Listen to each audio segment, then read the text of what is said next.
Hiya Judith, well done in the session. Really good to see you chipping the ball as well as you were by the end of the session there. Just working on that set-up position and that right wrist, particularly in both the backswing and the downswing. Now I think most golfers, especially those who struggle with chipping, who know they get a little bit wristy and kind of flick the club, especially with that right wrist, as we said, either close the club face, hits the ball left, or we thin the golf ball, hitting the golf ball low, get very conscious of using their wrists in this shot. So as a result of that, what they do, they'll sort of start off with kind of a fairly straightish line here, but as they kind of go back here now, we can see at this position here now, if we sort of draw a line down through your left arm here now, and then the golf club, it's almost like that the left arm has kind of gone back a little bit more than the club. So you're almost taking away the club with the back of your right wrist, kind of pulling it away and actually creating that sort of scooped position. You can see your right elbow now pulling away from the body. And at this position here now,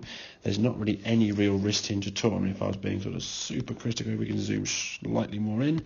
You can see now your sort of left forearm there through the grip.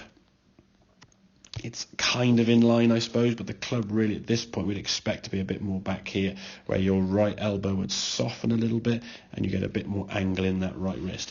If we could do that by sort of setting that right wrist, it'll make it much easier now if you return the golf club back to the golf ball in both a square position and to the bottom of the golf ball. If you look on the right hand side, but now as we go back, you can see at this kind of position here now, we draw a line through your arm there, that club now is starting to move up and back away a bit more than the left arm. As you continue on into that a little bit more, your right arm now, so your right elbow, so the position of your right elbow a little bit more into your body, and we've started to create and maintain a bit more of this angle in that right wrist. That's going to make it a heck of a lot easier for you to return back to the golf ball, as we can see here now, bringing that golf ball back, and just prior to impact you can still see we've got that angle there. The hands have kind of won the race we've discussed in the past.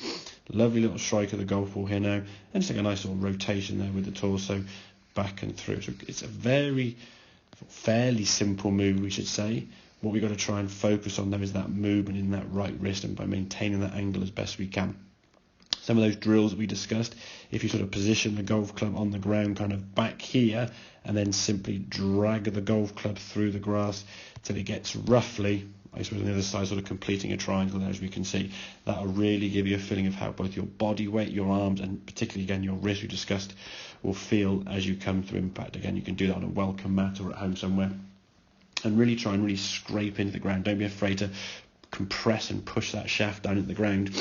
Gets a real good feeling of how that club comes in to impact the golf ball, both on chip shots and long shots for that matter, but particularly on the chip shots that we're working on this time. So hope that all makes sense. Any questions, obviously give me a shout, and I'll catch up with you next lesson. Cheers, Judith. Ta-da.